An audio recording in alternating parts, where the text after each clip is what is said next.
পারফেক্টভাবে আমি কাঁচা কাঁঠালের তরকারি রান্নার রেসিপি দেখাবো। আর কাঁচা কাঁঠাল কীভাবে কাটলাম সম্পূর্ণ ভিডিওটি ডিটেলভাবে দেখলেই বুঝতে পারবেন।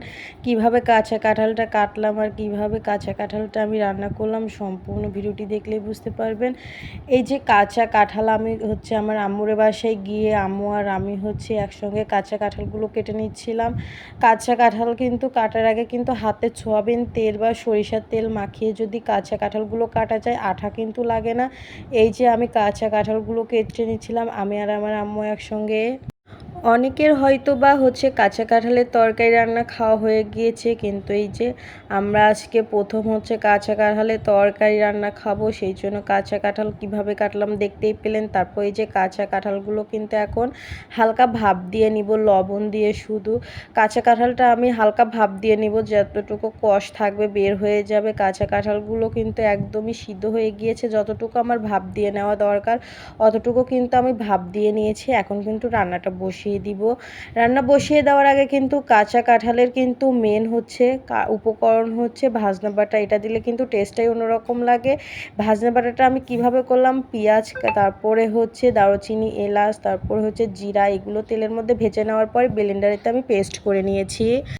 এই উপকরণটা আমি রান্না হয়ে আসার আগ মুহূর্তে দিব, খালি টেস্টটা কিন্তু অন্যরকম লাগে এই ভাজনা বাটাটার। আর এই যে এখন ভাজনা বাটাটা করে একপাশে রেখে দিয়েই আমি এই যে কাঁঠালের তরকারিটা কিভাবে রান্না করব দেখতেই পাচ্ছেন। প্রথমে তো পেঁয়াজ, কাঁচামরিচ, তারপরে দারুচিনি, এলাচ, লবঙ্গ, তেজপাতা এগুলো ভেজে নিলাম। তারপরে মশলা কষিয়ে নিলাম। যেরকমভাবে মাংস রান্না করে সেমভাবে কিন্তু আমি মশলাটা কষিয়ে নিয়েছি। এটা কিন্তু মাংসের মতো করে রান্না করি, ওরকমভাবে রান্না করলে কিন্তু বেশি মজা। এক একজনের রান্নার ধরন কিন্তু এক এক রকম। আমি কিন্তু এভাবে রান্না করি, এভাবে কিন্তু কাঁচা কাঁঠালের তরকারি রান্না করলে খেতে কিন্তু খুবই মজা লাগে। এই যে অনেকক্ষণ তো কষিয়ে নিলাম মশলা টশলা দিয়ে। তারপরে এই যে এখন এই যে ভাজনা বাটাটা যে করে রাখছিলাম ওইটা দিয়ে দিলাম। দিয়ে দেওয়ার পর এখন কিন্তু অনবরত কিছুক্ষণ নেড়েচে রান্না করে নিলে কিন্তু কাঁচা কাঁঠালের তরকারি রান্না একদমই কমপ্লিট হয়ে যাবে। আর এই কাঁচা কাঁঠালের তরকারি কিন্তু আপনি যদি পাশে থাকে, সঙ্গে যদি মাংসের তরকারিও থাকে, আপনি ওটা রেখে কিন্তু কাঁচা কাঁঠালের তরকারিটাই খাবেন, কারণ এত মজা লাগে।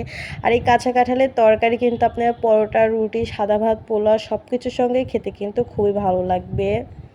যখন কাঁচা কাঁঠালের সময় হয় না, আমি কিন্তু কাঁচা কাঁঠালের তরকারি রান্না করে খাই। আবার কিছু কাঁচা কাঁঠাল কিন্তু ফ্রোজেন করেও রাখা হয়, এগুলো নেক্সট টাইম আবারও রান্না করে খাবো, দেখাবো আপনাদের আবারও করে।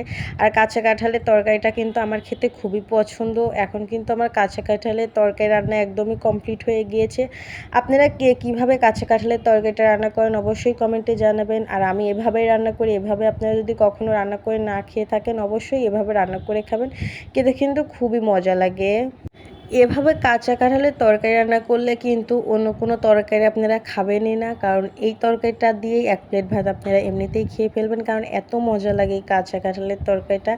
আমি কিন্তু অর্ধেক খেয়েছিলাম, আপনাদের ভাইয়াকে কিন্তু আমি সামান্য খেতে দিয়েছিলাম, কারণ আমার কাছে এতটাই ভালো লাগে এই কাঁচা কাঁঠালের তরকারি। অনেকের কাছে ভালোও লাগে না কাঁচা কাঁঠালের তরকারি, কিন্তু যাদের বেশি পছন্দ তাদের এইটা ভালো লাগবে।